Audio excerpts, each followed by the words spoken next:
নমস্কার।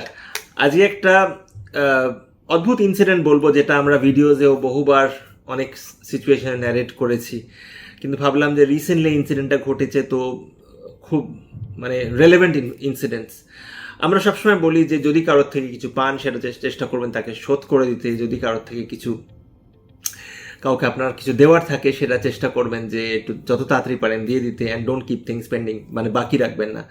আমরা রিসেন্টলি কোনো একটা কারণে আমরা মস্কোতে ছিলাম এবং একটা বিশাল মলের মধ্যে ছিলাম। তো আমি একটা ছোট্ট চার্জ প্লাগ এর পিন খুঁজছিলাম, কারণ ওইসব দেশে একটু অন্যরকম হয়। তো অনেক খোঁজার পরেও পেলাম না। তারপরে ছেলেটি যে কাউন্টারে ছিল সে বললো যে এটা এখানে পাওয়া যায় না এবং সেটা অনলাইন নাকি অর্ডার করতে হবে। তো যাই হোক, তো আমি আর আমার স্ত্রী তখন অন্যান্য জিনিসগুলো যেগুলো পিক আপ করছিলাম সেগুলো করছিলাম, এবং আমি সাধারণত কোনো মলে অতক্ষণ কাটাই না। That was one of the incidents time, যে একটা মলে আমি হয়তো অনেকক্ষণ বেশি সময় স্পেন্ড করছিলাম। তো বেশ কিছুক্ষণ পরে দেখছি যে সেই ছেলেটি হন্তদন্ত দৌড়ে দৌড়ে আমাদের দিকে আসছে এবং আমাদের খুঁজছে। তো আমাদের দেখে সে একটা যেন নিশ্চিন্ত হলো, এবং দেখলাম যে সেই যে নর্মাল স্টোরের যে ড্রেসটা, সেই ড্রেসটার ওপরে আর একটা জ্যাকেট মতন পরে আমাকে একটা ওই যে প্লাগটা আমি খুঁজছিলাম সেই প্লাগটা আমাকে দিয়ে বলছে যে ধন্যবাদ, আপনি প্লিজ এটাকে অ্যাকসেপ্ট করুন। সাধারণত আমি কারোর থেকে কিছু অ্যাকসেপ্ট করা পছন্দ করি না বা করি না। তো সে অনেক কাকুতি মিনতি করে সে জোর করে আমাকে বললো এটা অ্যাকসেপ্ট করুন, কারণ সে আমার জন্য না, সে ড্রেস চেঞ্জ করে অন্য ইউনিফর্ম পরে বাইরে তখন প্রচণ্ড বরফ পড়ছে, সে অনেক দূরে গিয়ে সেটা নিয়ে এসছে এবং সে জানেও না যে আমি তখন ওই সেই স্টোরে আছি কিনা। তো এসে সে আতালি পাতালি করে আমাদের খুঁজছিল। এবং যাই হোক, বড় স্টোরিটাকে ছোট করবার জন্য বলছি, তো আলটিমেটলি যখন আমি নিলাম, সে একটা অদ্ভুত স্বস্তির নিঃশ্বাস ফেললো এবং সে বারবার বলছে এটা আমার তরফ থেকে কিন্তু আপনাকে গিফট। এবার আমি এই ছেলেটাকে চিনিও না, আমি সেই দেশের আগে যাইও নি, এটা জাস্ট পরশু দিনের ঘটনা বলছি, 72 ঘন্টা আগে। তো এমন অদ্ভুত অদ্ভুত ইনসিডেন্ট আমাদের সাথে কিন্তু জীবনে অনেক সময় ঘটে।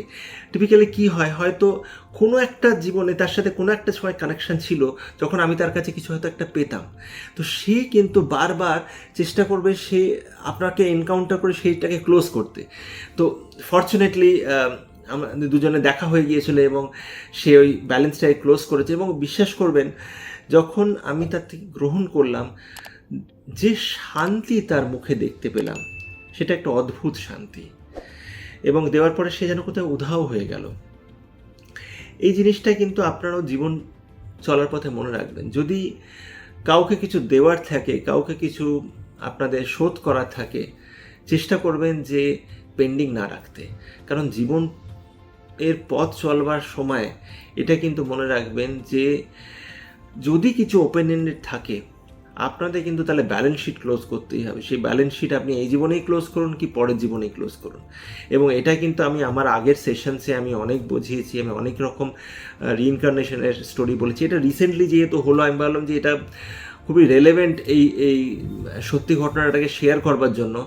এবং আমাদের প্রত্যেকের মনে রাখা উচিত যে আমরা কিন্তু ওই জীবনের একটা গোল গোল চক্রের মধ্যে থাকি, একটা জীবন শেষ হচ্ছে আর একটা জীবন শুরু হচ্ছে, একটা শেষ হচ্ছে আর একটা জীবন শুরু হচ্ছে, এবং এই শুরু আর শেষের মধ্যে কিন্তু আমাদের ওই জিনিসটাকে চালিয়ে যেতে হবে যে ডেবিট ব্যালেন্স ক্রেডিট ব্যালেন্স, এবং যার কাছে যা পাওনা দেওয়া পাওনা, সেইটাকে যতক্ষণ না আপনি নালিফাই করে জিরো করবেন, ততক্ষণ কিন্তু আমাদের ওই এসে যেতে হবে, আবার চলে যেতে হবে, আবার এসে যেতে হবে।